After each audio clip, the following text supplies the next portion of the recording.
Елімізге мәлім, биыл халқымыз қазақ хандығының құрылғанына 550 жыл толуын кеңінен атап өтуде. Айтулы күнтізбелік мереке тек еліміздің ірі қалалары мен облыс орталықтарында ғана емес, сонымен бірге алыс ауыл аймақтарда да кеңінен насихатталып, осыған байланысты түрлі деңгейдегі іс-шаралар жалғасып келеді. Уәлиханов ауданының Кішкенекөл орта мектебінде тарих пәні мұғалімдерінің ғылыми тәжірибелік конференциясы өтті. Шараға Уәлиханов және көршілес Ақжар ауданынан барлығы 60-тан аса тарихшы мұғалімдер мен аудандық сот өкілдері, кітапханашылар қатысты. Қазақстан кеше, бүгін, ертең қазақ хандығының 550 жылдығына арналған конференцияны біз келешекте осы бүгінгі зерттеулер арқылы оқушыларды зерттеу жұмыстарына келешекте бағдар беру үшін бүгінгі конференцияны. Ел президенті жыл сайынғы халыққа жолдауында ауыл мектептері жоғарғы оқу орындарымен тығыз қарым-қатынас орнату керек деген болатын.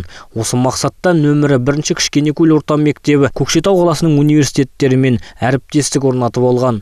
Ғылыми тәжірибелік конференцияда осы ынтымақтастықтың белгісі іспетті. Кездесу барысында жоғарғы оқу орны оқытушыларынан бөлек мектеп ұстаздарының да еңбектері тыңдалды. Олжас Қанжығалин өзінің баяндамасында Қазақстан тарихын қарастырған шетел зерттеушілерінің еңбектерін жинақтаған. Бір айта кетерлігі, жинақталған зерттеу жұмыстары ағылшын тілінде екен. На сегодняшний день очень, конечно же, наука историография развивается.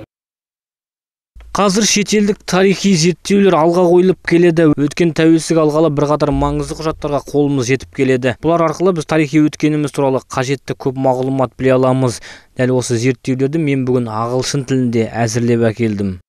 Ұйымдастырушылардың сөзінше алдағы уақытта ғылыми тәжірибелік конференцияда қарастырылған зерттеу жұмыстарын бір жинаққа біріктіріп шығару жоспарда бар. Сонымен қоса, бұндай басқосулар енді жиі ұйымдастырылады деп отыр. Алдағы уақытта зерттеу жұмыстарына аудандық мектеп оқушыларын да тарту көзделген екен.